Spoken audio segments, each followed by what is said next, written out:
The Toronto Blue Jays continue to rebound from a tough start to their offseason and signed Max Scherzer to a one-year deal worth $15.5 million. Updates on Pete Alonso, Alex Bregman, and some fresh rumors about the San Diego Padres and Dylan Cease. Chicago Cubs fans and New York Mets fans, you may want to tune in. Be sure to hit that like and subscribe, and let's get started.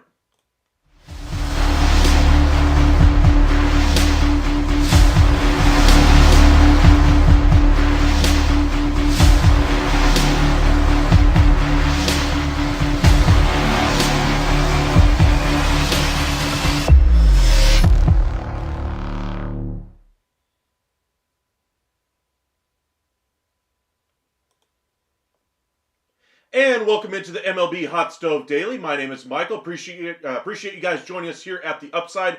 Be sure to hit that like and subscribe. Lots to get to today, so be sure to hit that like, subscribe, follow us on X at UpsideSN, and on Facebook at Upside Sports Network. I'm fired up for today's show, primarily because we're finally getting to the trade season of the Hot Stove offseason for MLB. This is kind of what I like seeing. I mean, we're getting closer to the start of pitchers and catchers reporting. We're getting closer to the start of spring training. And what does that mean? Baseball is right around the corner, everybody. So we'll see where the last couple of top-level free agents ultimately sign. We saw some activity today as well in the free agent market. But trades are the name of the game right now. Dylan Cease certainly finds his name in several rumors out there. But we'll start with the Toronto Blue Jays, who started off terrible this offseason, missing on every single top target they had. John Heyman had a great tweet today that kind of listed those options for you.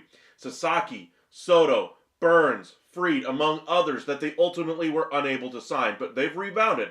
They brought in Jeff Hoffman. They brought in Anthony Santander. Now they're bringing in Max Scherzer on a one-year $15.5 million deal. I like the deal. I think he's got one good year left in him. I told you guys, I kept telling you he was going to get more or at least the same as Justin Verlander, and he beats him by $500,000. Could have nailed that one right on the head, but glad to see Toronto ultimately helping out their rotation.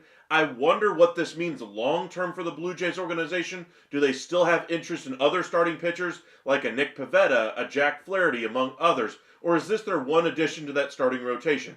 Remains to be seen what they ultimately choose to do as far as the rest of the starting pitchers. But they are not done. They are still looking at Pete Alonso. They're still in the market for Alex Bregman as well. They're trying to get the deal done with Vladimir Guerrero Jr. And again, this whole offseason will be judged on whether or not they get that extension done. So we'll see if they get that one across the finish line. But what are the Blue Jays getting in Max Scherzer? They're getting the ultimate competitor. And yes, they are all in for 2025. They're trying to convince Bo Bichette and Vlad Guerrero Jr. to sign long term.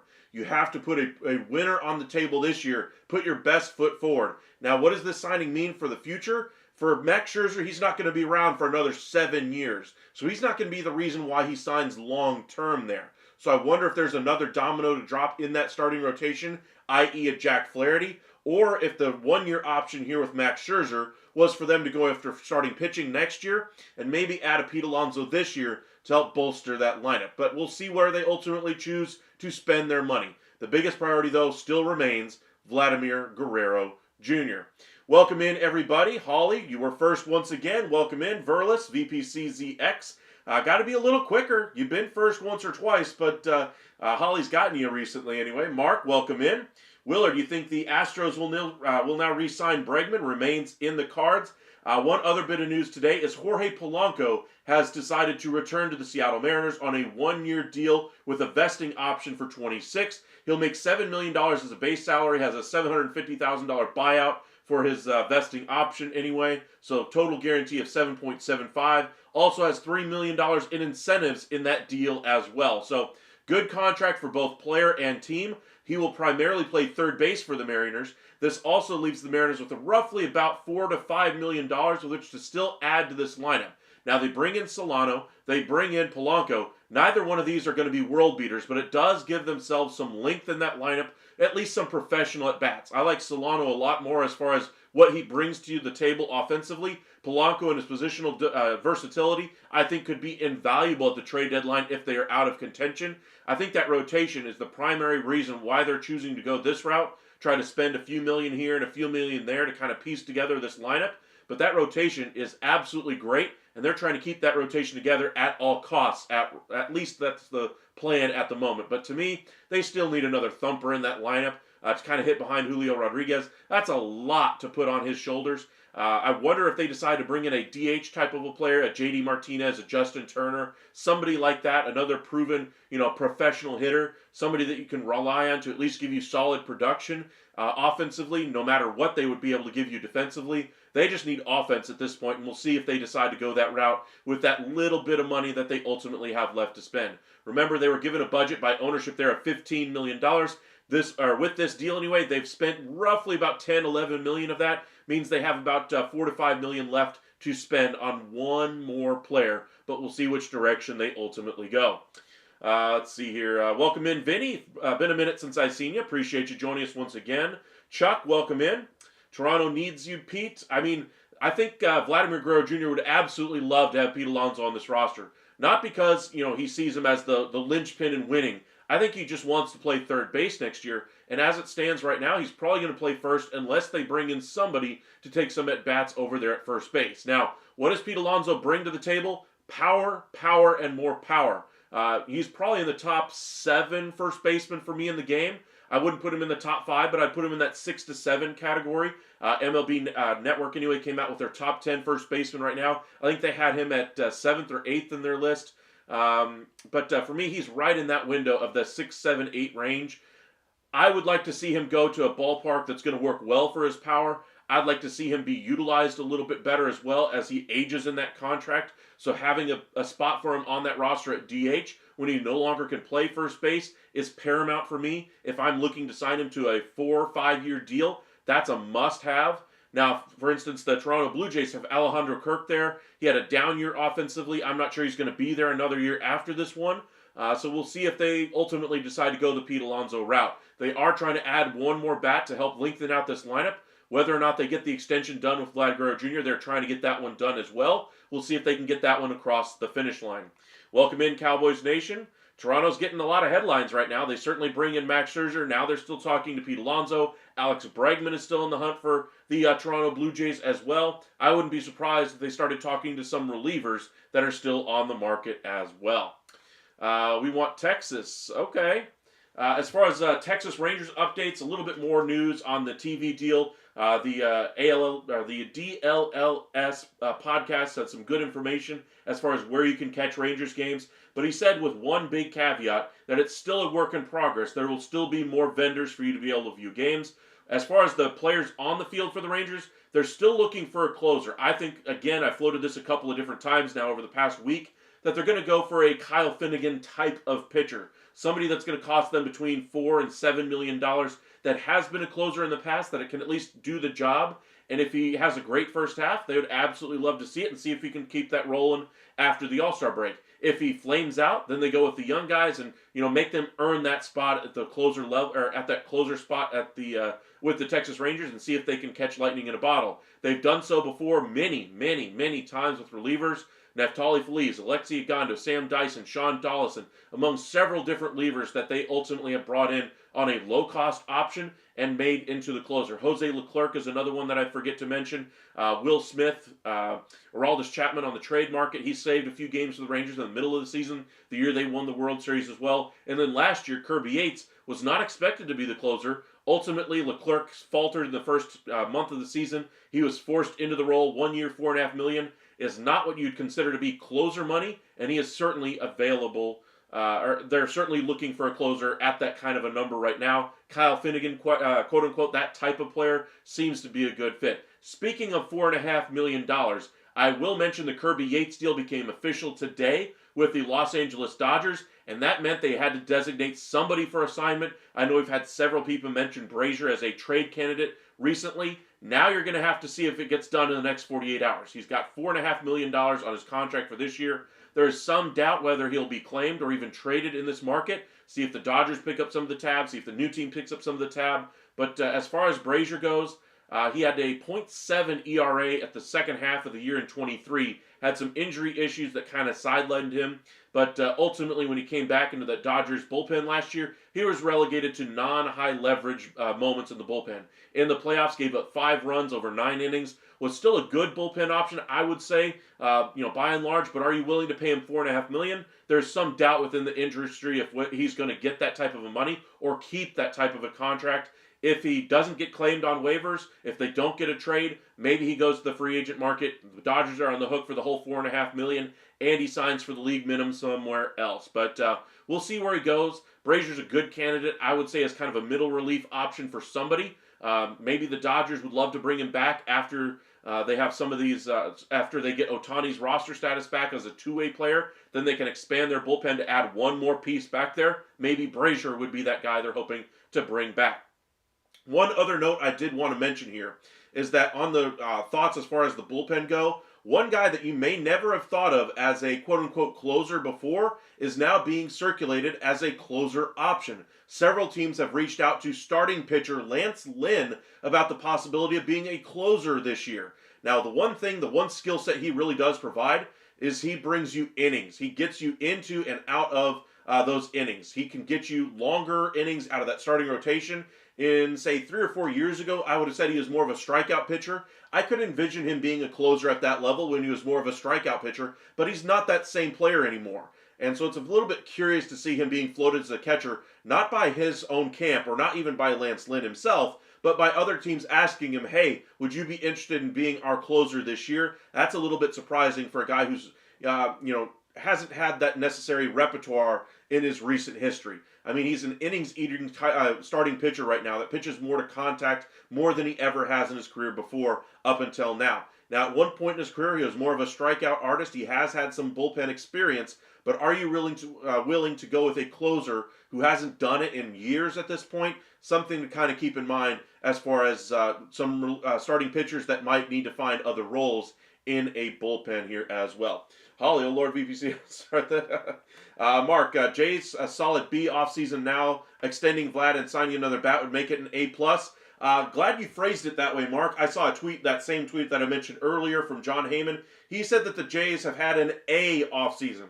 Excuse me, In the same tweet where John Heyman says they miss out on Soto, Sasaki, Burns, Fried, and all the other top targets that they really had, but they did bring in Santander, they did bring in Jimenez, they do bring in Hoffman, now they bring in Scherzer. He's considering that to be an A offseason. Talk about mixed messages. Pick a direction there, John Heyman. But I would agree with you there, Mark. A solid B is what I would give this one. They've missed on their top targets, and I have long-term questions about their ability to lure top-level free agents, especially now over the last couple of years. They've missed on their top targets. Sure, they were in there, but you don't want to be what the San Francisco Giants were under Farhan Zaidi. Second place. We got a participation trophy. That's not exactly what's a good thing going forward for the Blue Jays. So to me, for them to get Santander, absolutely great. For them to bring in Scherzer, love the deal as well. But to say that it's been an A offseason, I think is a little bit misleading there. Let's kind of clean it up there, Mr. Heyman. But I would say if they get an extension done with Vladimir Guerrero Jr., no matter what other moves they would have been able to get done, it's an A-plus offseason. Automatic, 100%. That's how good of a move that is for them for the long-term security of this franchise. The instability in that team really needs to be addressed. Bringing in Santander certainly does start to address the problem, but the biggest solution, the biggest elephant in the room is Vladimir Guerrero Jr. How much is it going to cost to get him? How much is it going to cost to keep him there in Toronto? What kind of length are we talking about? And what's the total value going to be? Those are some big numbers, some big questions that are going to have to be addressed by that front office. And we're going to have to figure out, if they don't get the extension done, can they handle the heat of all the news outlets coming to Vlad, all the team, and saying, hey, what do you think this recent road trip did to convince Vlad to stay? Do you think they made the right decisions in the offseason that might convince him that this is where he wants to be for the long term of his future anyway? Those are some questions that they're going to have to field, and several more in that same vein if they don't get the extension done. I think for that headache alone, this is a really good reason to see if they can get that extension done. I'm sure they're trying, but at a certain point, you just ask the agent, hey, what is your bottom line? If you really are interested in signing here, give me an offer right now that you would be willing to sign on the dotted line. Even if it's a crazy offer of, say, I don't know, $50 million a year. Let me know what your number is that you would sign without hesitation. That way I have an idea of whether or not I can at least negotiate with you and see if we can come to an agreement.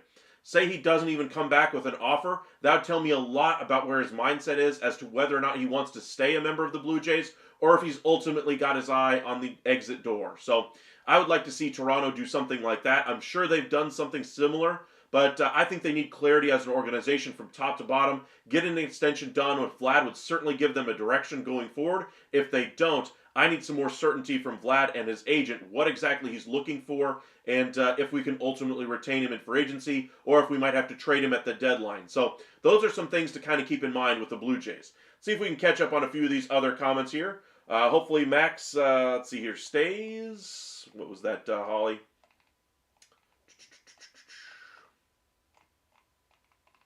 Got quite a few comments. Hopefully Max stays healthy.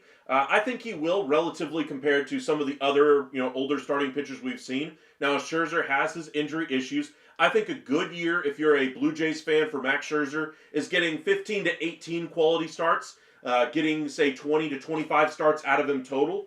I think that's a good year for Max Scherzer. I think the days of him starting, the entire season are not going to happen anymore. I think you got to manage him a little bit, and when he does start to cough up the home run ball, which he has become prone to, when he does not have the right stuff, you have to lift him quickly. You can't say, he's Max Scherzer, he'll figure it out. Those days are gone. If he doesn't have it that day, you need to have a quick hook. Max Scherzer is still the ultimate competitor. He's going to tell you he's just fine, he'll figure it out. But you have to realize this is the same pitcher that gave up 4 home runs in the same inning with the Rangers last year. He's got that trait in him now. And he's not necessarily the same ace that he was before, but he has that animal that he still has that competitive spirit in him. He's going to try to get every single batter out that he can and help his team as best as possible. But you have to protect the player from himself, and you have to do what's best for the team. So I still like him. I still like him to give you 15 to 18 quality starts, but I think the days of him taking the ball every 5th day for the entirety of the season are behind him at this point. Conversation forcing Elias's hand. I love it. Let's kind of talk a little bit here about the Baltimore Orioles and the rest of the trade market here. I wanted to dig in onto the San Diego Padres. The reason why I'm so excited is that we finally are getting to some of the trade talk here. Dylan Cease has seen his name floated over the last couple of days to, I think I've counted 7 different teams. The new ones today include the Chicago Cubs and the New York Mets. Now, there are several teams that have at least reached out or at least have been mentioned as a connection there. Minnesota Twins, the Baltimore Orioles, the Atlanta Braves, among a few others. I saw the Cincinnati Reds were floated as another one. And now today you get the Cubs and Mets. I know the Rangers fans have at least floated the idea of Cease going there. I would love to see him go to Chicago. They are all in on 2025. Would it be good for their long-term future? Probably not. But I think with them being so committed to 25, bringing in Dylan Cease, I think the trade cost would be relatively low because it is only 1 year of Dylan Cease. And I think San Diego's motivated to move him or King. I think they would like to move one, probably not both, and see if they can get an extension done with the other. I think they could get more in return for Cease than they could for Michael King at this point as well. So if I had to pick which one's going to go, I would say Dylan Cease. Now for the New York Mets side of things, they're also trying to win the series this year, and I think they need another number one at the top of that rotation. Maybe they've identified Dylan Cease as that guy that could take them over the top against the LA Dodgers in a postseason series, or over the Phillies, or whoever the team might be that they think he would be a great asset to have in that series. In either event, this rotation, I think it's a good enough rotation for 162 games. I think they're going to be primarily offense-driven. They haven't closed the door entirely on Pete Alonso, but for me, this is kind of an incomplete team. You made all the big headlines, bringing in Juan Soto's 15 for 765, but ultimately, what have you done with the rest of that roster? I think they're on the whole a little bit better, but I think there's more work to do. Bringing in A.J. Minter for that bullpen is a step in the right direction. I think they're still talking about bringing in another bullpen piece as well, but for me, Pete Alonso would certainly help out that lineup. He's still a possibility as well, but as far as the biggest glaring need is once you get into a postseason series, I don't think their rotation quite stacks up well enough, so Dylan Cease would be a good option for the Mets as well. Anthony, welcome back. Appreciate you joining us once again. Michael, I'm not sure if you ever thought of doing this to help our friends in California who are dealing with those wildfires. You should send a portion of your Super Chat donations every stream to a charity helping with wildfires in California. If I did something like that, I would be talking about, I think the biggest donation I've ever gotten was something in the neighborhood of like $20. Something like that would be great. But it's not like I'm rolling in cash here. I'll put it this way. I've been paid twice by YouTube. Twice, because they pay you once a month in 3 years. And you have to be over $100 to be able to withdraw money. So I'll give you a hint as to how much I've earned in 3 years doing this. I don't do this for the paycheck. I'll put it that way. I don't make enough doing this to be able to quit my day job. That's the reason why I'm having to change careers, because I don't make enough at my day job to even cover the bills in my everyday life. I do this because I really enjoy talking about sports and having an outlet to talk about sports with you guys. I would love for this to become my everyday job. I cannot tell you how much I would love for that to happen. But this channel isn't quite big enough yet, so that's why I keep asking, hey, hit that subscribe button, hit that like button, share us out there on Twitter or Facebook or wherever you want to share us out there, Blue Sky, wherever. Getting more people to watch, getting more people to interact with our stream, even hitting hearts in the chat, hitting the like button, hitting that subscribe button. All those things certainly do help us out, and I would love to get that to that level, but we're nowhere near being to the level of making a dent in any of the aid that might be needed for the wildfires out there in California. Would be great, but we're just not at that level. VPC ZX, we Canadians have free healthcare, and we don't need to pay a dime for over-the-counter prescription and doctor visits and so many more. That's kind of an advantage there, I would suppose, as far as going there for Max Scherzer. I'm not necessarily sure he's worried about that part of it. I think he's trying to compete and win. Holly, I'm sitting at work waiting to leave. I was kind of that way today, waiting for everybody to finally finish up, so I hear you there. Nothing like finally getting free after having to spend all day at work. So hopefully your day wasn't too rough. Max is going to use the free healthcare. I'm sure he will, with some of the medical issues that he does have.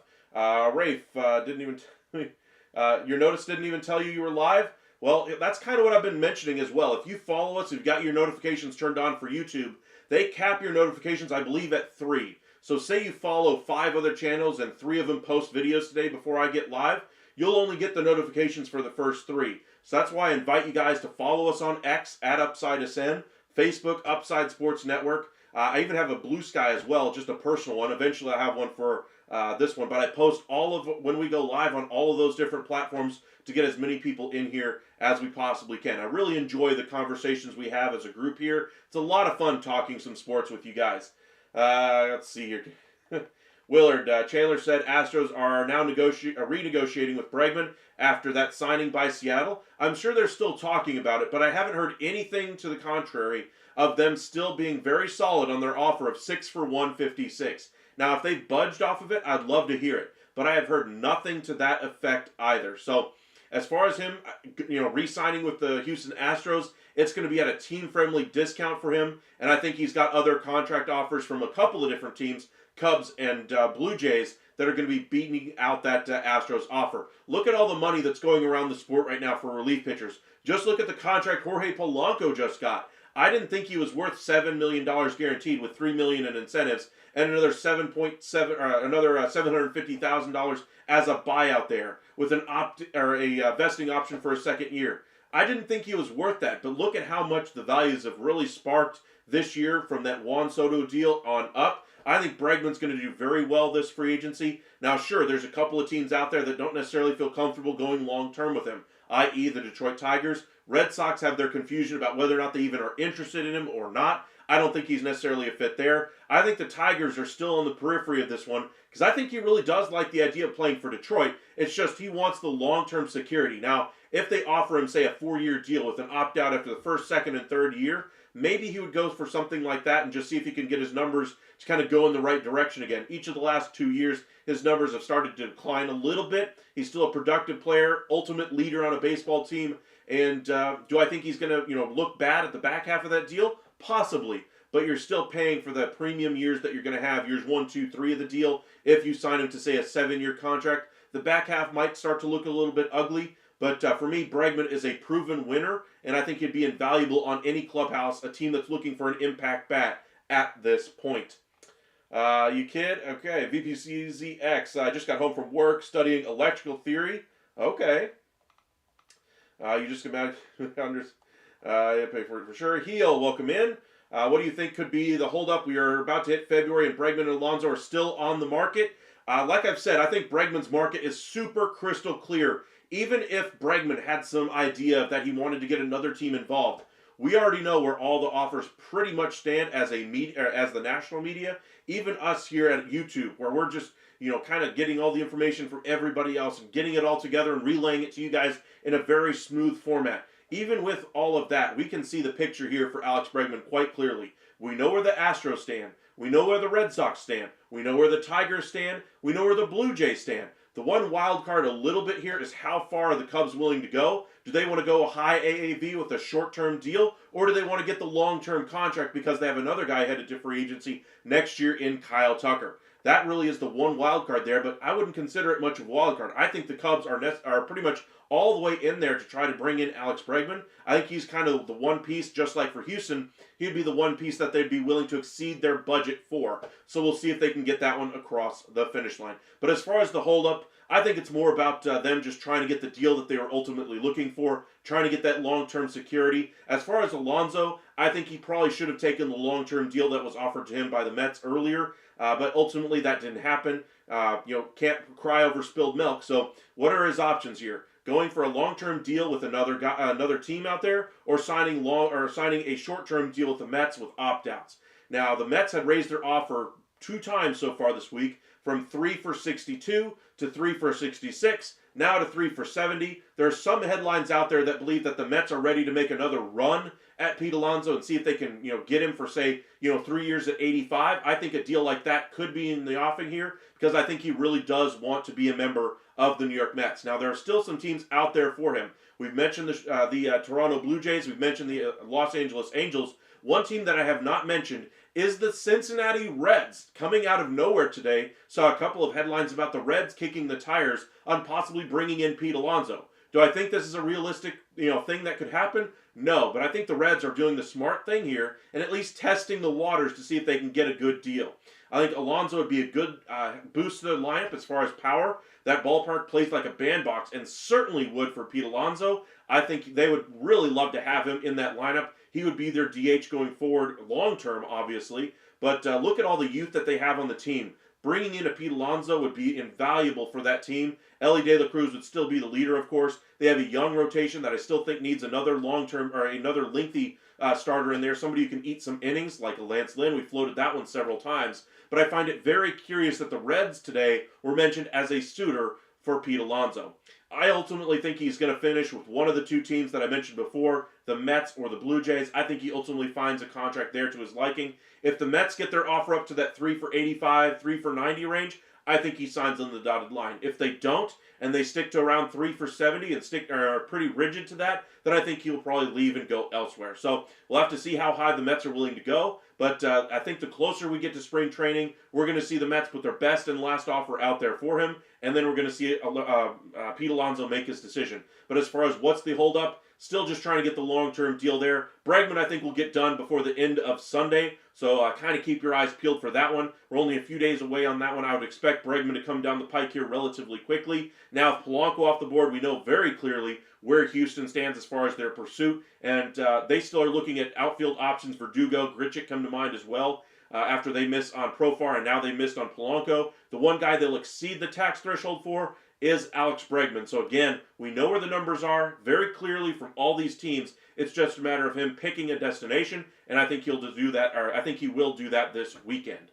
So kind of keep your eyes peeled for Bregman news. Rod, if the Jays miss out on both Alonso and Bregman, who do they turn to? Good question. Obviously, their biggest priority is still Vlad Guerrero Jr. Even if they don't sign either one of those guys, I think they could add, say, an Alex Verdugo type. They were interested in Profar. Maybe that would be a fit there for them. But there's nobody really that's on the radar here. I think that's, Verdugo for me is just pure speculation. I think they would still try to look for some starting pitching, maybe a Flaherty, Pivetta. They've been connected to Heaney at one point as well. Maybe they just double, triple down on some starting pitching. But that'd be one way they could go to rebound from not getting another free agent that they were chasing here. But again, the biggest story for the Blue Jays, the sun, the moon, and the stars for them is can they get that extension done with Vladimir Guerrero Jr. Welcome in, Master Vinman. Appreciate you joining us once again.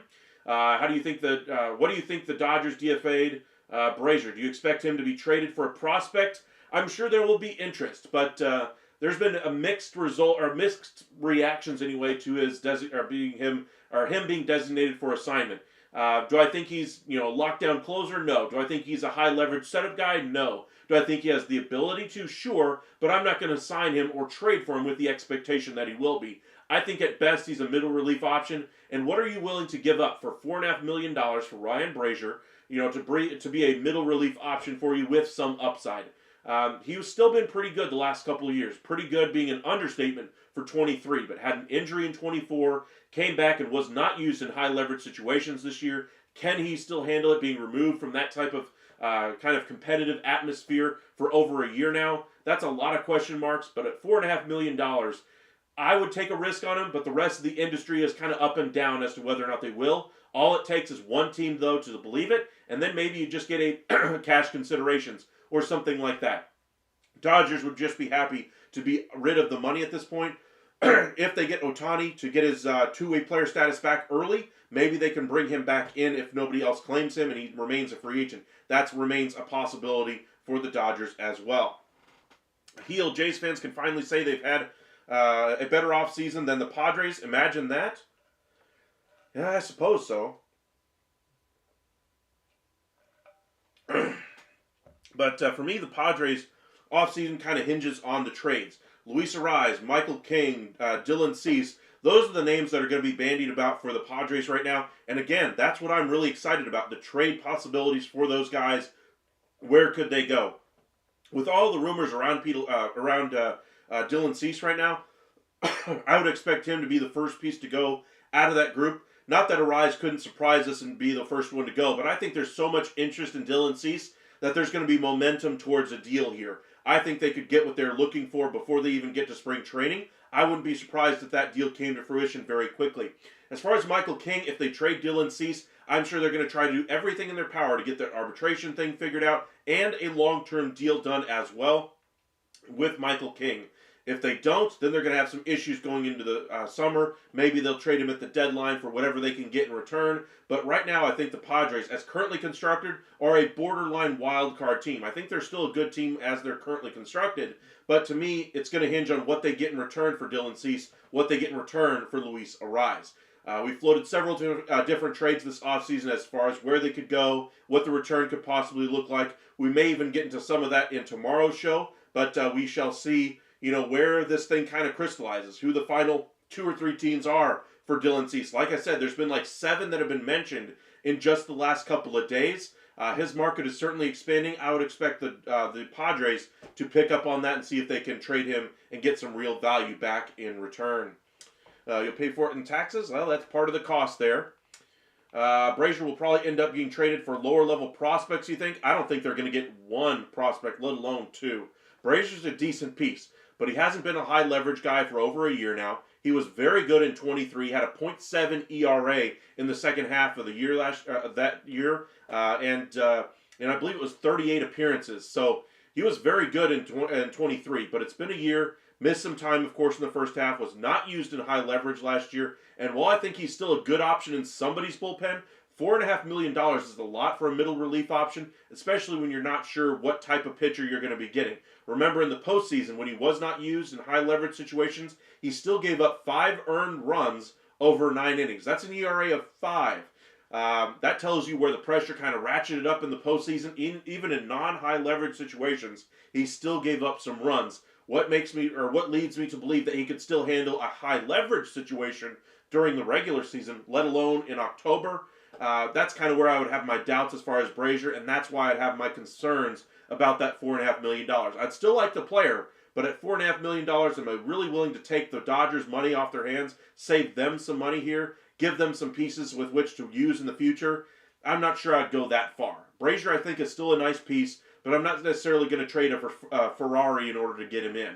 I wouldn't even trade a top 30 prospect for him if I were a team out there looking at Brazier as an option. I would call the Los Angeles Dodgers and be like, hey, I'll take him because I don't want anybody else to have him, but I'll give you cash considerations back, but you have to eat $2 to $3 million of this deal. That way you still save a little bit of money here on Brazier, and we get the player we want, and you get a little bit of cash to help pay for all the taxes that you're going to have to pay next year as well. That could be the type of trade framework I see happening there as well. Let's see here. Vinny, why are the Mets interested in Mark Canha? I didn't really see that one, but if I had to guess, kind of the Starlin Marte thought process here is that they were just looking to offload him entirely. They were willing to pay down his entire salary to see if somebody would just take him off their roster in return for just a middle relief guy. Ultimately, that didn't happen, so they are looking for some outfield upgrades. They were in there on Jerks and Profar, so I wouldn't be surprised if they tried to add one more outfielder to their mix. They've already brought in Jose Siri. I think they've got some good young talent coming that could be used in that role. But if they wanted somebody with major league experience, Mark Canha would be a decent fit. Would I say it's going to answer all the thoughts and prayers of the New York Mets faithful? No. I wouldn't even say that he's going to be on the roster after the trade deadline. I think he'd be a good bet to help them out in spring training, maybe as a non-roster invitee. I wouldn't give him a major league roster spot if I were the Mets. I would prefer to just give them some competition in spring training there. But we shall see. Conversation, yikes, no way I'd trust Lynn as my closer. I wouldn't either. I'd rather have him as a number 5 starter, giving me innings in that rotation. Lynn, say 4 or 5 years ago, when he was at his best with the Texas Rangers, his strikeouts were around 10, 11 per 9. Then I could see him being that type of a player, being a multi-inning, closer out of the bullpen. Not this version of Lance Lynn. I think he's a different player than he was even at the end of last year. He's slimmed down by like 40 pounds this offseason so far. Best shape of his life. Different pitcher, I think, is what we're going to see next year. But for me, I would rather have that length in that starting rotation. That is preeminently more valuable than having a closer of Lance Lynn's caliber, who has never really done it in the recent memory that we've seen. So I would like to see him as a number 5 starter, like on the Reds, with maybe the Braves possibly being a possibility there for him as well. Correct. Federal government plays $15,000 each Canadian citizen for health care. That's pretty cool. Mark, hit that like button. Absolutely. Thank you, my friend. Really do appreciate that. Plus, provincial and territorial standing is less, but still covers per province and territory. I mean, I've never really researched too much into how the Canadian system works as far as taxes and healthcare, but safe to say that it's a factor in a lot of people's decision as far as where to take employment. Same thing here for Max Scherzer. I'm sure he thought about the no taxes in Texas versus having the taxes in Toronto. But I think the biggest and most important factor will always be whether or not he can compete for a World Series. Now, do I think the Blue Jays are in that spot? No. But I think Max Scherzer says, hey, if things aren't going well, they will trade me at the deadline. If they are, if things go the way the team is hoping they will, then this team could be a team that makes it into the wild card. And then who knows? I'm still Max Scherzer. I might have one more good postseason run in me. We're going to have Vlad Guerrero Jr. if we're having a great season. We're going to have Anthony Santander. Maybe they still add another piece to this team like a Pete Alonso. This could be a really interesting spot for me. That's what I would be saying to myself if I'm Max Scherzer. So we never really know the full story about what players are really thinking. But with Max Scherzer, I think we can be very clear about one thing. He wants to win. That is his number one motivation, and I think that's why he takes the deal here in Toronto, because even if things don't work out there, I think he trusts the Toronto front office to trade him at the deadline to a destination that would be in wild card contention, or at least have a legitimate chance to make the postseason. So kind of keep that in mind with the way Toronto's really built up this roster, but one big thing remains: can they get that extension done? Hit that like button. Appreciate you. Got several different messages in here. I do apologize if I missed your comment here. Just trying to keep up as much as I can. Smoltz moved from starter to closer in the 90s. I think he transitioned well. Yeah, but Lance Lynn is a little bit older at this point than the way Smoltz did it. Smoltz moved back, or was a starter, moved back into the bullpen, and then moved back into the starting rotation as well. Lance Lynn isn't in that same category of player. Younger days, he did come out of the bullpen, at one point, but I don't think this version of Lance Lynn is, John Smoltz level closer, or even the previous Lance Lynn that came out of the bullpen at times. Blue Jays to retire number 19 in 5 years. I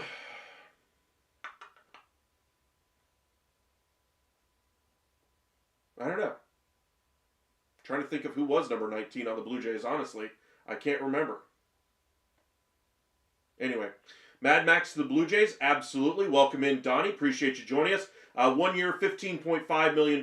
Did I call it or did I call it? Pretty much right on the nose. I told you guys he'd be right at Verlander's number, but for me, I would have paid just a little bit more because he has more potential. I think he's going to be a better pitcher this coming season, and he gets an extra $500,000. So pretty much right on the nose on that deal. VPC ZX, swinging a deep drive to left. Gone buzzer sounds. I love that one, VPCZ. Appreciate you. Now the dominoes will start falling. We've seen dominoes falling pretty consistently for the past 4 weeks now. If you guys haven't been paying attention, every single night when we come on, there's some type of transaction. Now during the holiday season, there was really a big delay as far as teams really signing players. Everybody's waiting for Sasaki to sign and everything. How long ago does that seem now that we're waiting on Bregman? We're still waiting on Bregman. But Sasaki is already done, and that was just a week or two ago that we were waiting for Roki Sasaki. Corbin Burns we were waiting for. Now we're just waiting for Alonso and Bregman as far as the two big free agents that are left. Then we'll be waiting on Jack Flaherty. But curious to see what the next dominoes will be. Remember, pitchers and catchers report inside of the next couple of weeks. Spring training about 2-3 weeks away. And we're getting very close to having baseball back. And I'm looking forward to it. We will have a day-by-day breakdown of all teams out there this year. One day we'll have one video on one team. Towards the end of our live, we'll cover about 5 minutes of one team and kind of break down their lineup, break down their bullpen, their rotation, trades that they could still make, free agents that may still fill some holes, predictions for where they'll finish, what the trade deadline will look like for them. We'll dig into all kinds of different aspects of the team. So be sure to tune in throughout the spring training season and throughout the regular season as well, as we keep you guys up to date on all the latest from MLB. Ray, if you're getting really hyped to finish 4th place this year, it is a tough division. Red Sox, Yankees, Rays, Blue Jays, of course. It's a very competitive division there. Orioles as well. Heel, as a fellow Rangers fan, getting Cease would be cool, but I'd rather see what we have in our young guys or get someone cheap. That's kind of my thought process there. That's why I don't really want Cease. I don't see him as a surefire ace on the Ranger staff. He's too inconsistent for me. I would rather bring in somebody else like Jordan Montgomery, who had a poor year last year, but he could at least eat some innings on a very low cost. Whereas Cease, I mean, the acquisition cost is going to be exorbitant compared to Montgomery. I think if you get the Diamondbacks to eat, say, $15 million, trade Ezekiel Duran, just wash your hands of it and say, hey, we've cleared up our roster jam with middle infielders, with Ezekiel Duran going out, and we added to our starting pitching depth as well. I think that's the one I would like to see most for the Rangers. And then, of course, adding a piece to the back end of that bullpen, keeping the rest of the powder dry for the trade deadline. If they're in it at the trade deadline, we know Chris Young is going to go all in at the deadline. If they have a chance to win the series this year, they're going to go out there and spend and add whatever they have to at that point. Then Ray Davis will be willing to exceed the tax threshold, but not before then. So we'll see what happens this year. Rangers figure to be a better team, but they're going to have to go out there and prove it, just like the Dodgers on paper are the favorites to win the series. They're going to have to go out there and prove it themselves as well.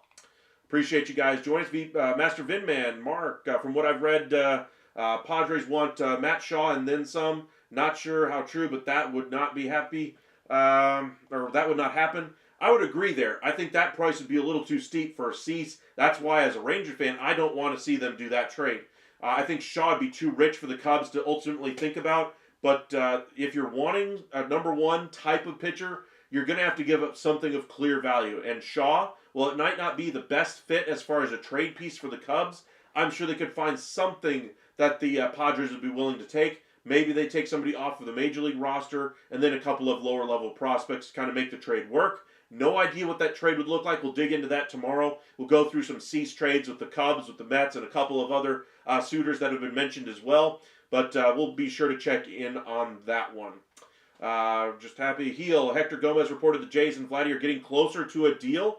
I would love that. I've seen Hector Gomez's reporting pretty much since one of you guys reminded me that he is a baseball reporter. I couldn't believe he wasn't in my baseball Twitter feed anyway, because I have all the different reporters that I follow on the national level, some local beat reporters as well in my baseball list that I try to keep up with all the transactions, and for some reason I just completely blanked on Hector Gomez. But if they are getting closer to a deal, I would love to see it for Toronto. They need him to stay long term, to have stability in that organization, because say the season goes south and they don't sign Vladdy long term, who knows where he signs in the offseason, who knows what the trade deadline holds, all the questions that go along with it. It's going to be a tumultuous season. Now, if they get the extension signed and they have a poor season, well, now they're going to have Scherzer coming off the books. They got the deferred money on Santander, of course.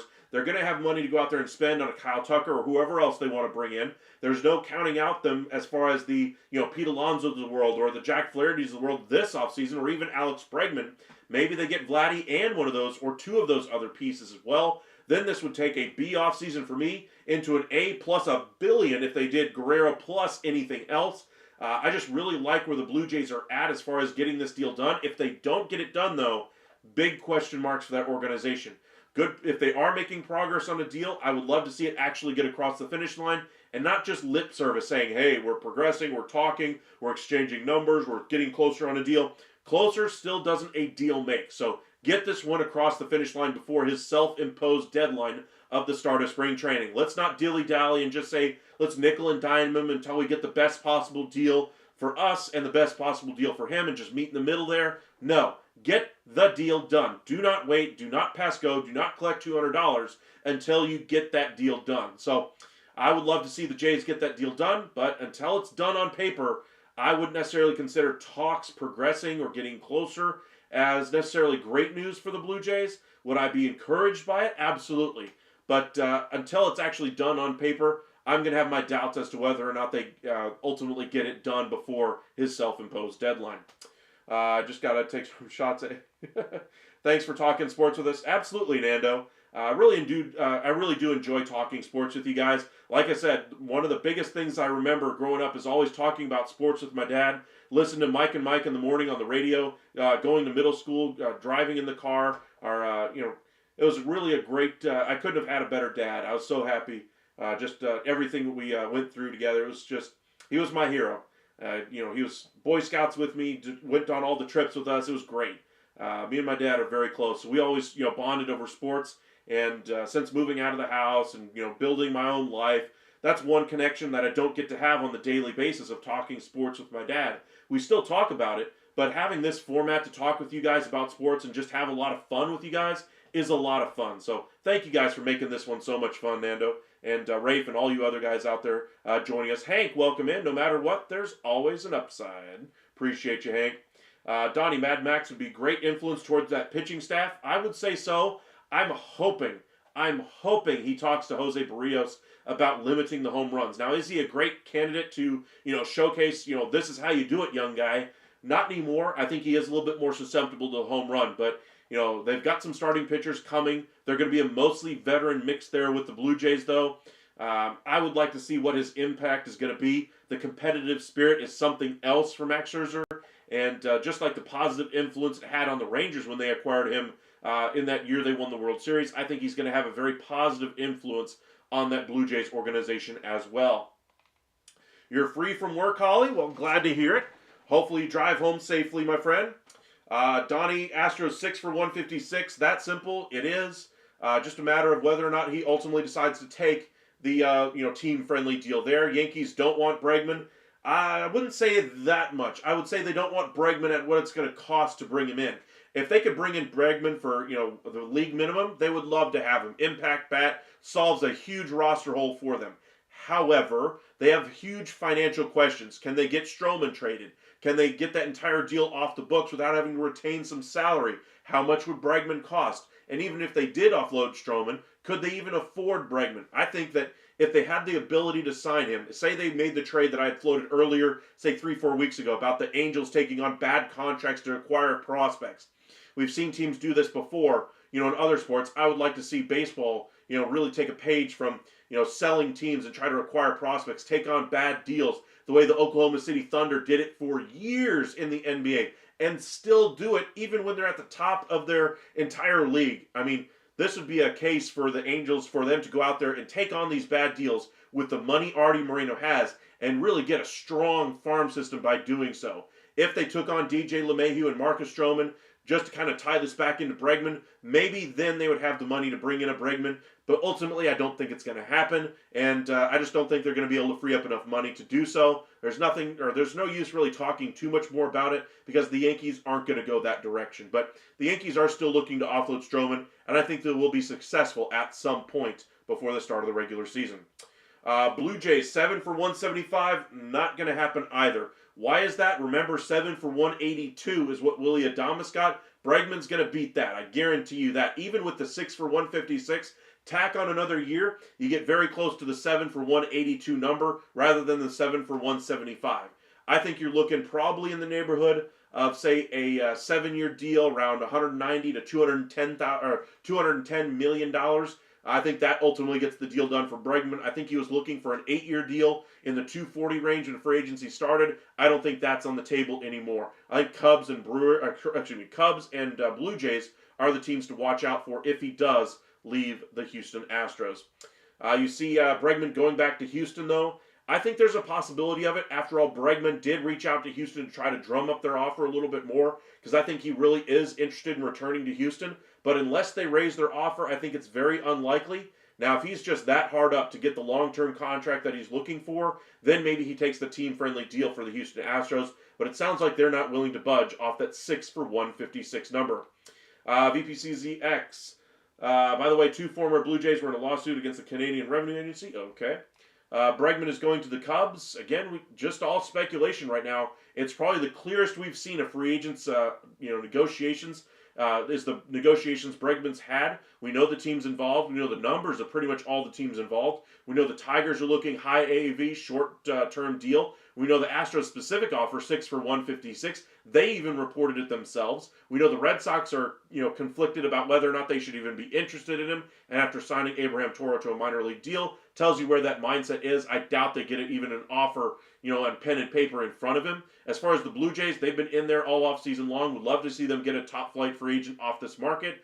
Meanwhile, the Chicago Cubs entered this negotiation late and might be right there as the thing goes down to the wire. Donnie Altuve said he would play left field. I don't think he would.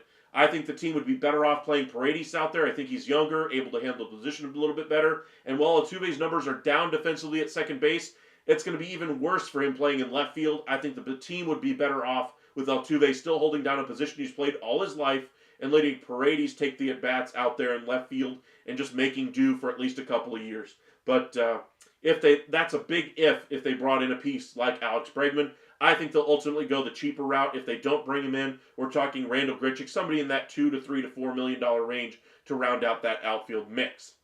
Tucker is going to be a Yankee next year, very possibly. Alonso going back to the Mets with opt-outs. I think he would love to do that as long as he gets the number. I'm not sure he wants to be Yankee. I think he wants to be a member of the New York Mets.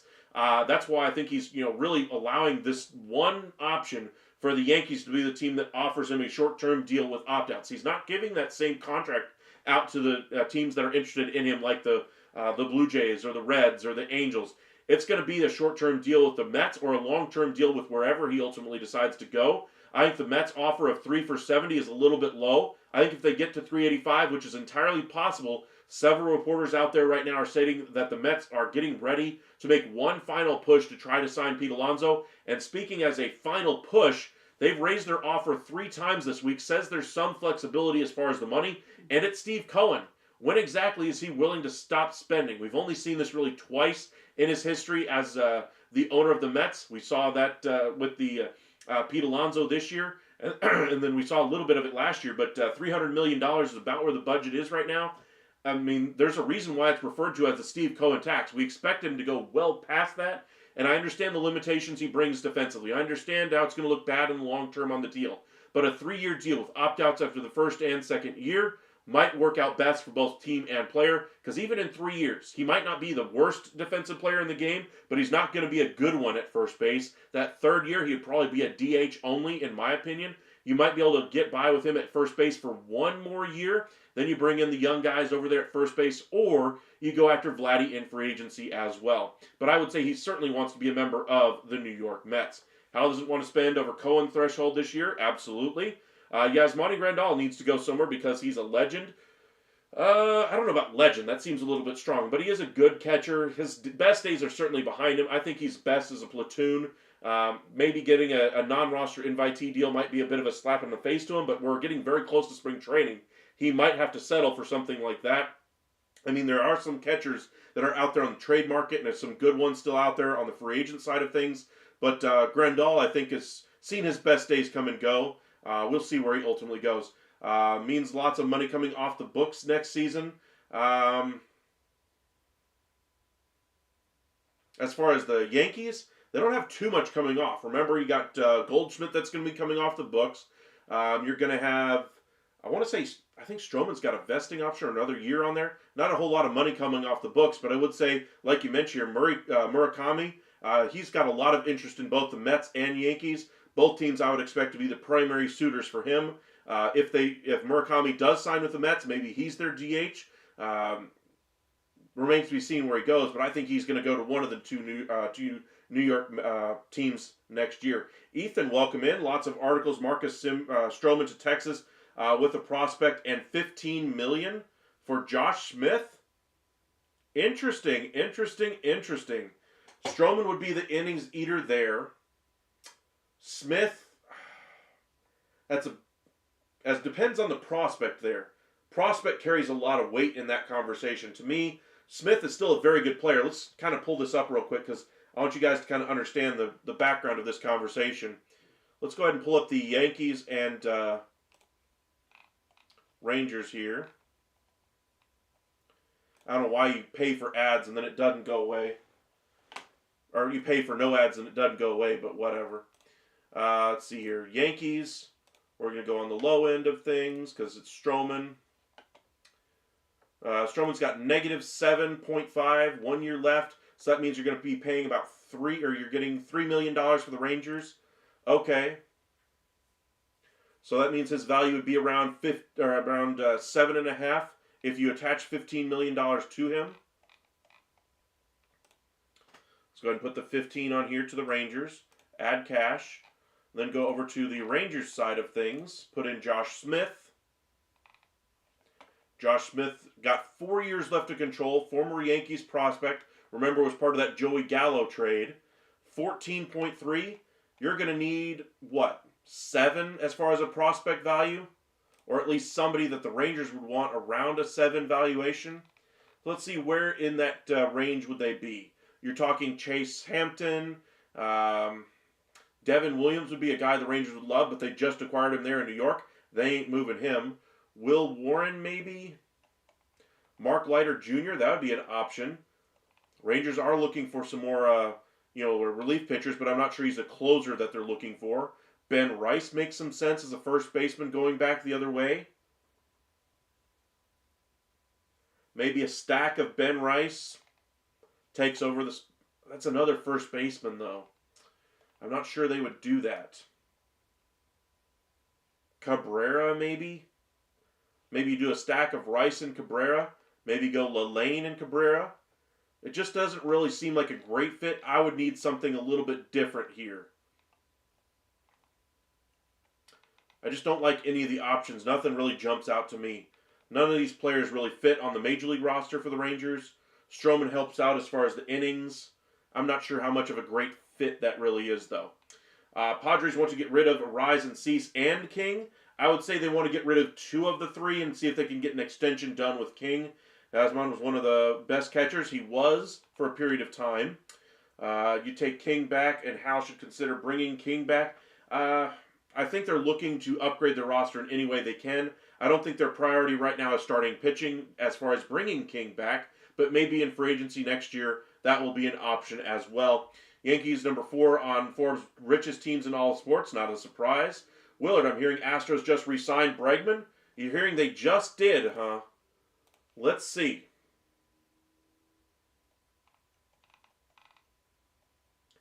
Ooh, interesting signing here. The Rays are signing Jonathan Hernandez, former Ranger and Mariner.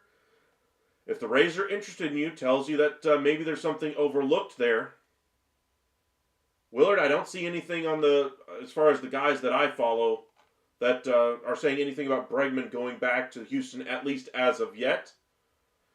Sandy Alcantara is staying a Marlin for life, in your opinion?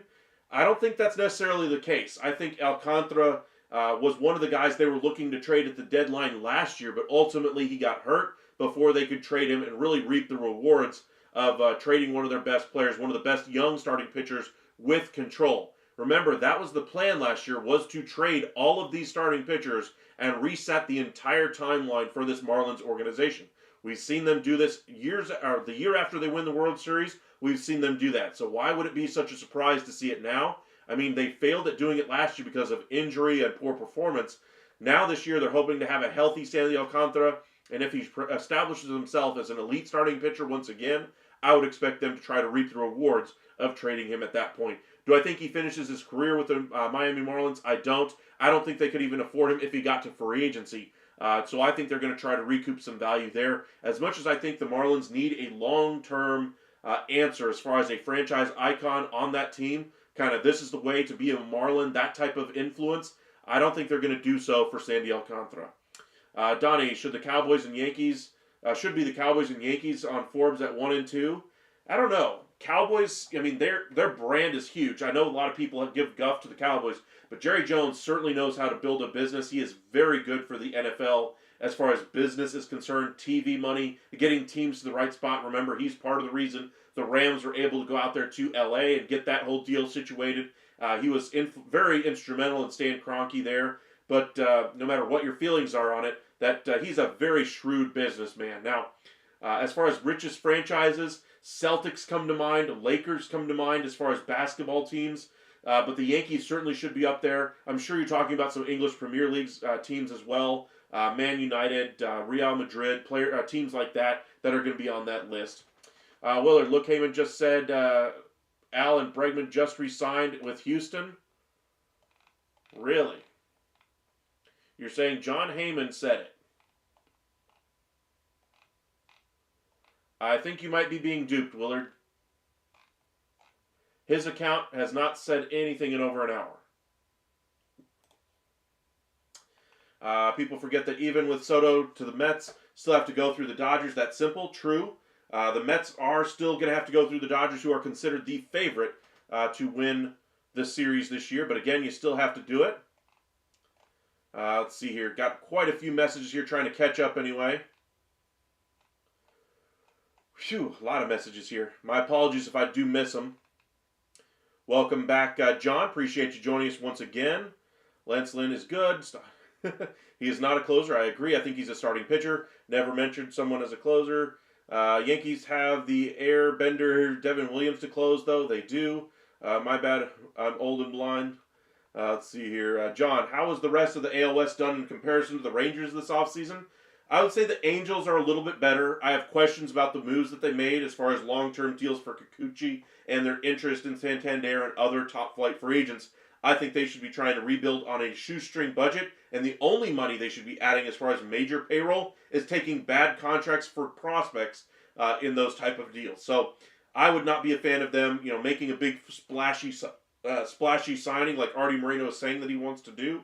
But, it's Artie Moreno. It's his team. He gets to decide how to spend his money.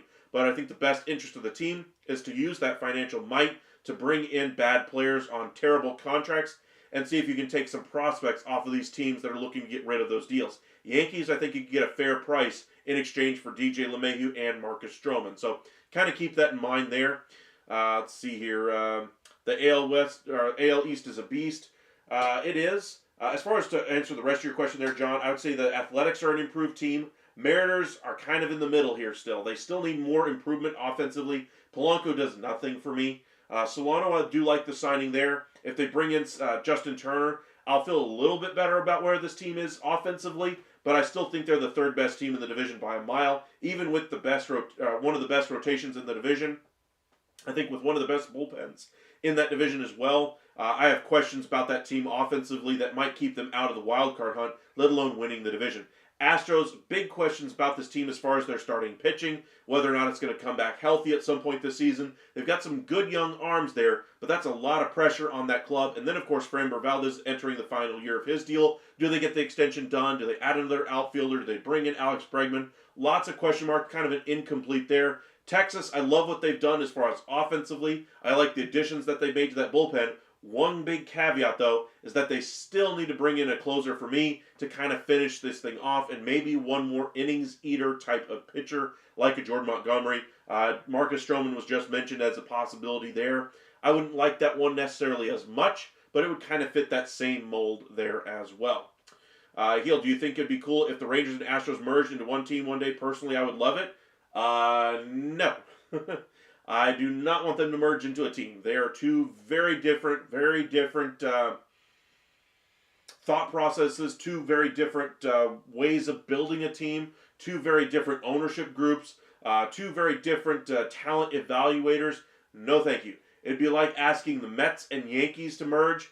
Owners are somewhat similar, I guess you could say. Cohen and Steinbrenner, anyway, as far as top of the heap owners financially. But then you get into the rest of the rosters, you're talking about a team that has the history, that usually gets the guy in free agency, like the New York Yankees versus the Mets. They're always seen as the little brother. And hopefully, with Juan Soto there, they can finally win and get out of the shadow a little bit of the Yankees. But that'd be very weird for them to merge. No, thank you. Not a fan of merging. I would rather see more expansion, allowing more players that have a chance to get to the big leagues get a chance to play. And not necessarily saying I want to water down the product. I am just saying that baseball has enough interest, has enough good players that ultimately are left off of rosters after they get to the age of 30, that they could still field another very good team, especially with all the prospects coming into the league. In case you guys haven't noticed, there's a huge population on the planet. And out of that huge population, there's a huge population that wants to play baseball and is very good at it. Not just in Major League Baseball, but over in the NPB.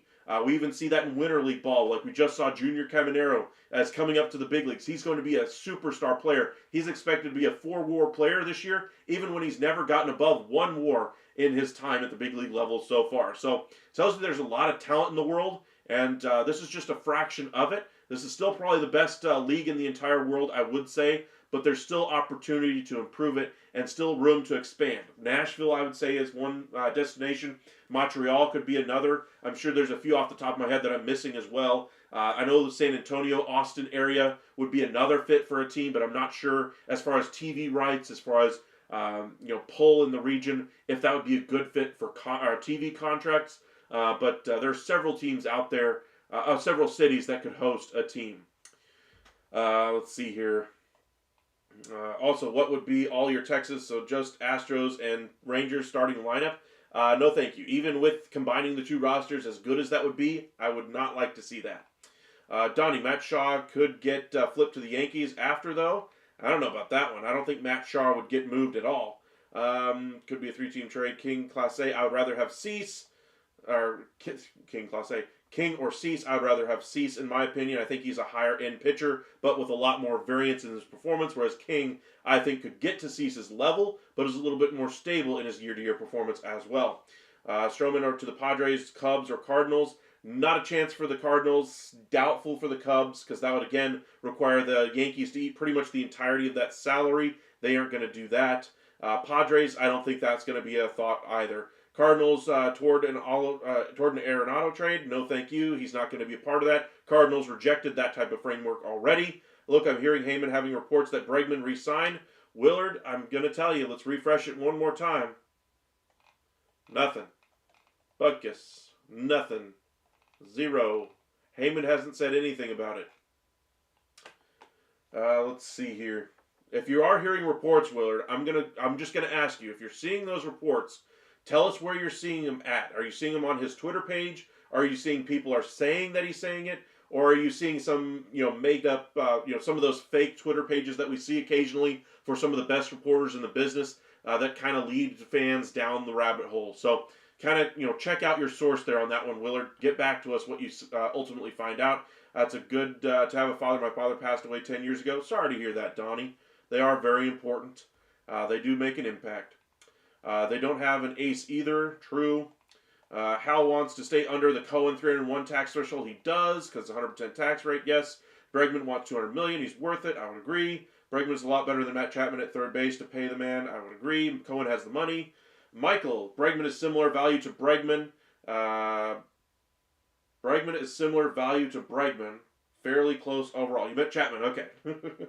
I wouldn't say so. I'd say Chapman is a much better defensive player, has been a black hole offensively, whereas Bregman, while is not necessarily reached his potential offensively and has his numbers declining each of the past 2 years, it's still better than what Chapman's ultimately been able to provide.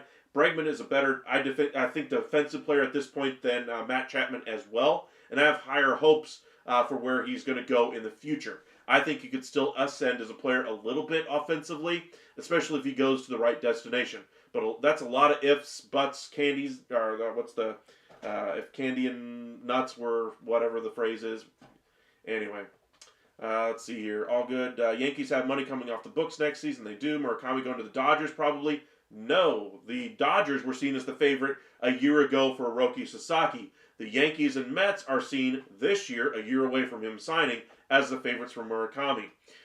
Michael, I don't know much about Murakami. Somebody fill me in.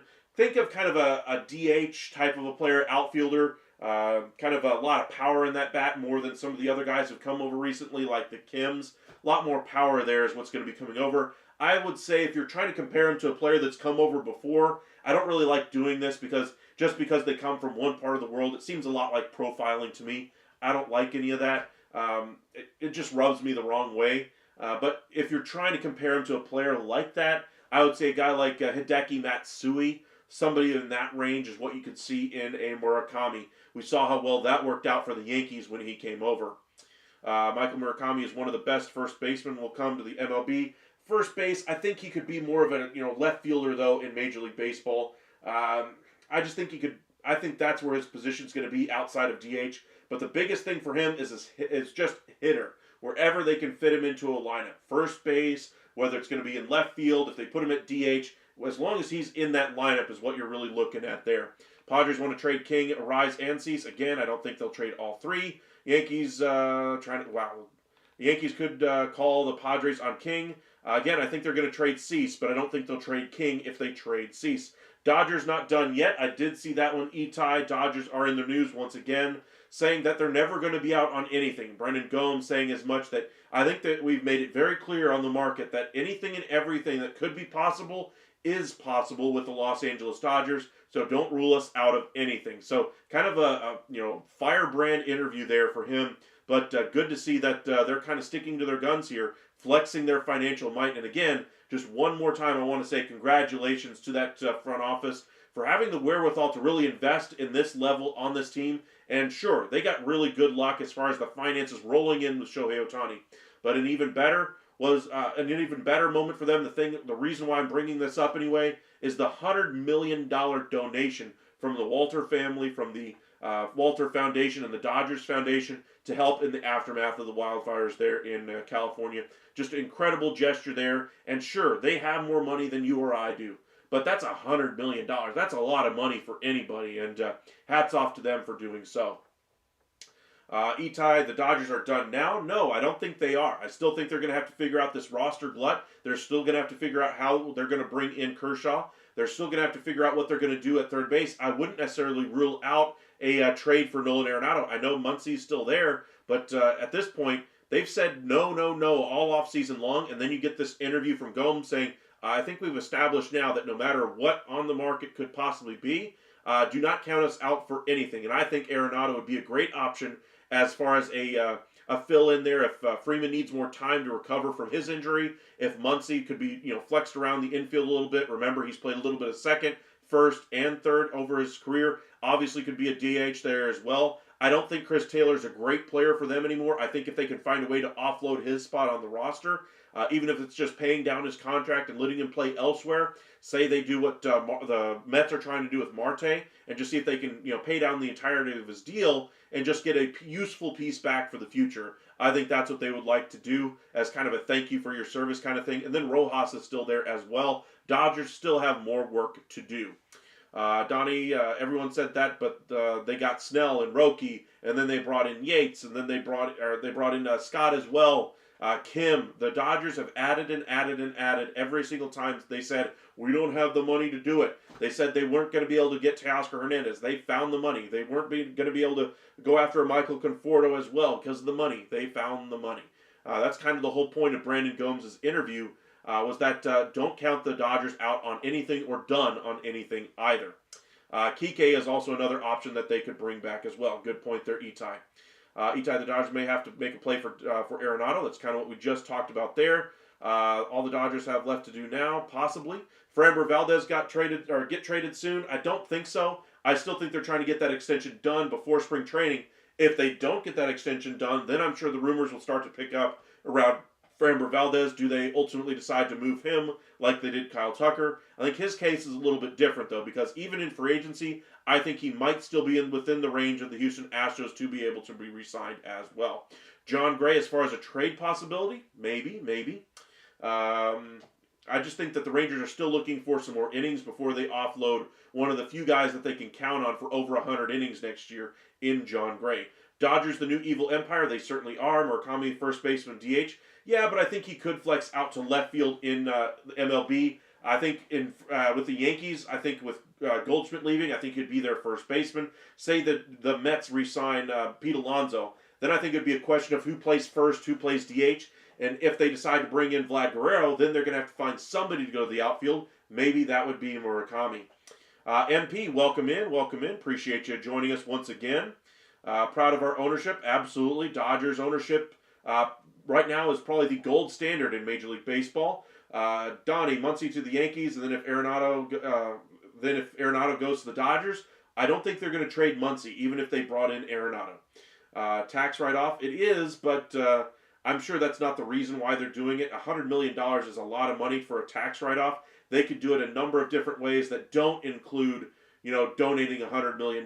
You can have a number of different charitable contributions just with your normal everyday business. If you guys knew what goes into the quote-unquote charitable contribution column on your checkbook, a lot of us would be itemizing our taxes more than what we actually do. That's just a lot that ultimately I don't have time for. And at my payroll, that's not going to be a big difference. But for the Dodgers, their payroll, you betcha itemizing would be a big difference for them. Still hoping the Dodgers do a trade for Arenado? Possibly. Jace, welcome in. Appreciate you joining us once again. Write-off or not, who donates that amount of money? Kind of my thoughts there as well. Ken, welcome in. First time I think I've seen you in our chat. Be sure to hit that like and subscribe. Currently, we are at 30 likes so far. Appreciate you liking and subscribing to the video. Saw a few hearts in our chat there. If you guys want to interact with our channel, it certainly does help us out. I want to thank all of you guys who have found our channel. over the past 3 years. We've been live now for over 3 years as far as when we started this channel. And over the past few months, y'all have really helped develop this channel. And every single night, we're going to cover the entire MLB for you live. So be sure to join us around 9 o'clock every single night throughout the baseball offseason, into spring training, and throughout the regular season as well. Be sure to join us every single night. Appreciate you. Can't find anything about Bregman signing. I don't think it happened. That's kind of my thoughts as well. Let me just update the page one more time just to make sure I'm not crazy. And just in case X is broken, let me head over to MLB trade rumors. There's nothing there. Again, Willard, if you have the sources on that one, I would love to hear it, or at least see it, or send it to us, or tell us where to find it. But I don't see anything, at least at the moment. Donnie MP, I'm hoping that the Yankees make a trade for Donovan as well. Unfortunately, that's not going to happen. That was kind of the favorite of the Yankees faithful about a month ago, that they wanted to bring in Donovan. That's not happening. Cardinals are going to move on from Arenado. Donovan, I believe, is still going to say. Master Vinman, Rangers trivia break. What Rangers pitcher was the first to win 25 games in a single season? Ooh, good question.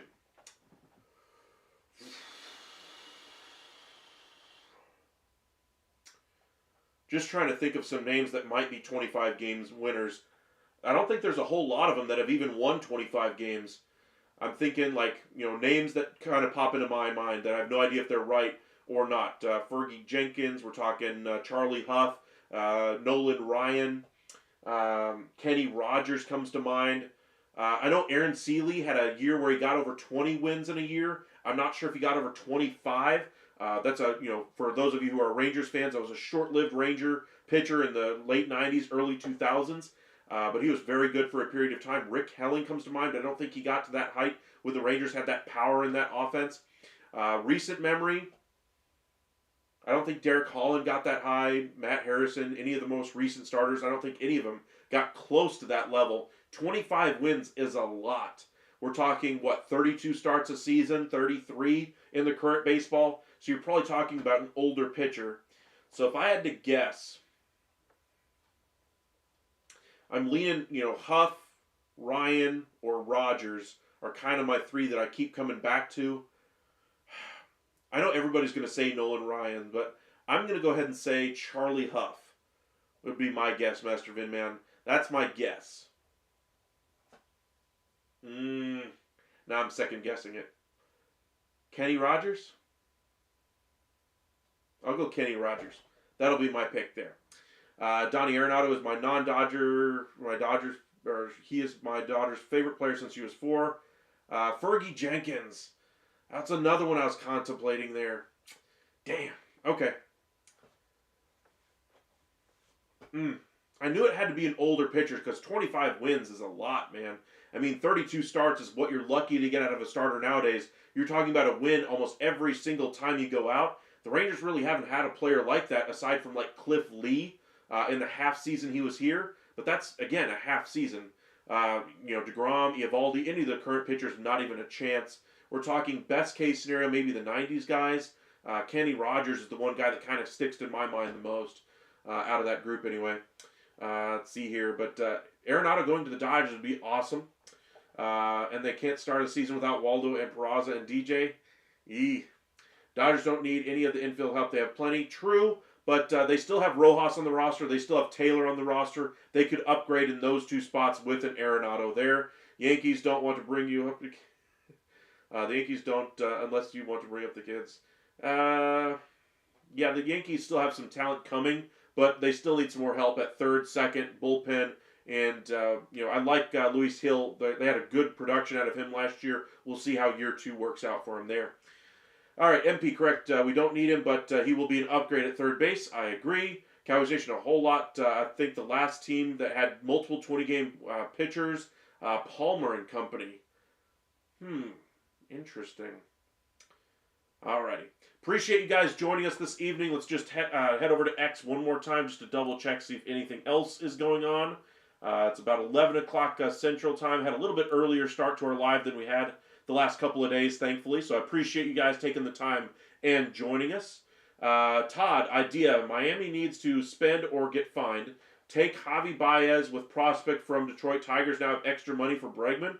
That's kind of what we've had the thought process of the Angels, the Marlins doing with Stroman, or with some of the Yankees pieces that they have. They could do the same for the Phillies. They could do the same for the Tigers. They could do the same for Suzuki with the Cubs. The Rangers, have a couple of contracts I'm sure they would love to get off the books. For the Dodgers, they have Taylor on their books that they would love to get off of.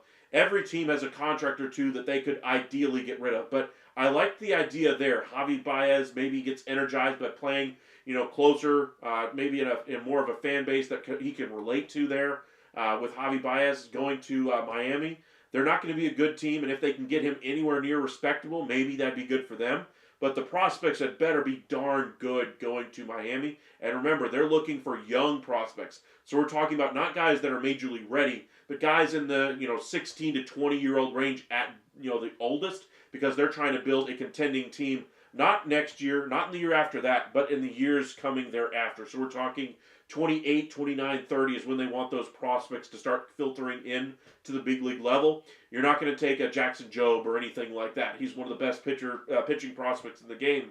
But some young prospects could be a deal that would get that thing done and free up the money for them to go after Bregman, like you mentioned there. But do I think that's ultimately going to happen or even remotely likely?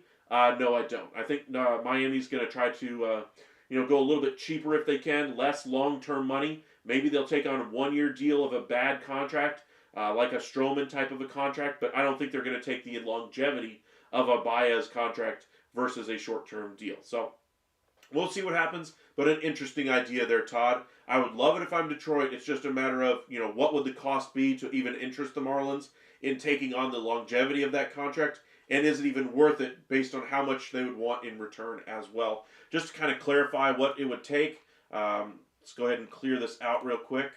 Let's do the Tigers, like you mentioned, just to see what Baez's deal would really look like.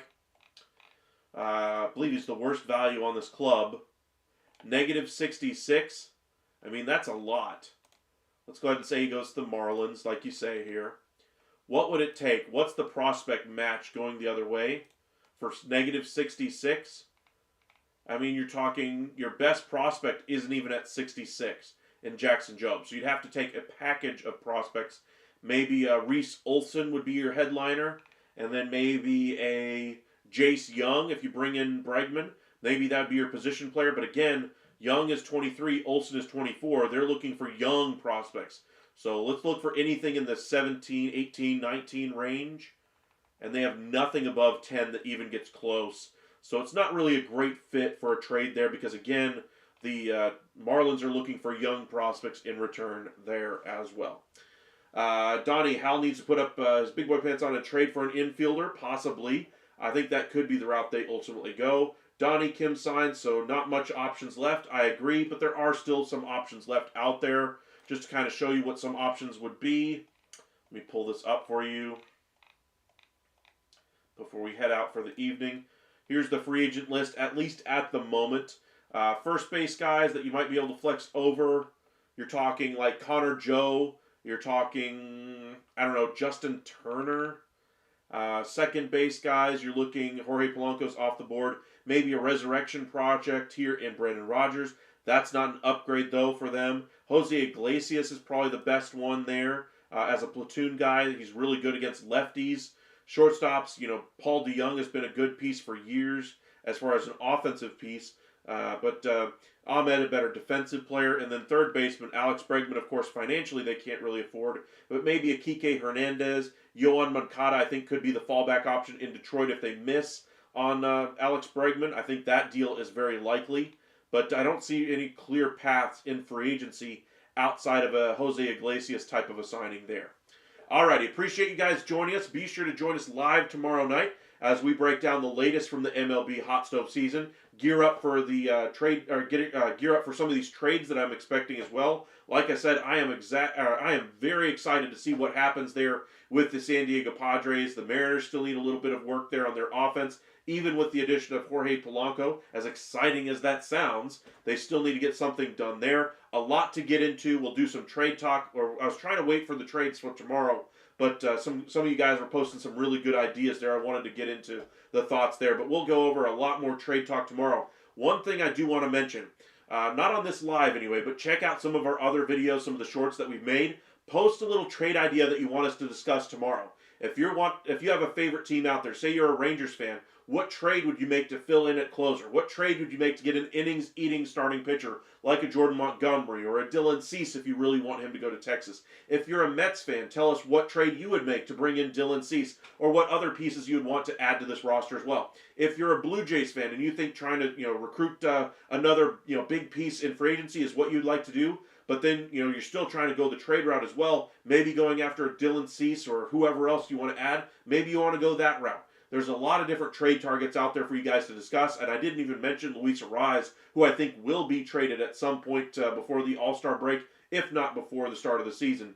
But we shall see where some of these ideas come from. But again, send those on some of the short videos that we have. I do check out those comments, so send those ideas there. Hit that like and subscribe. Hit the hearts in the chat. Find us on X at UpsideSN and on Facebook, Upside Sports Network.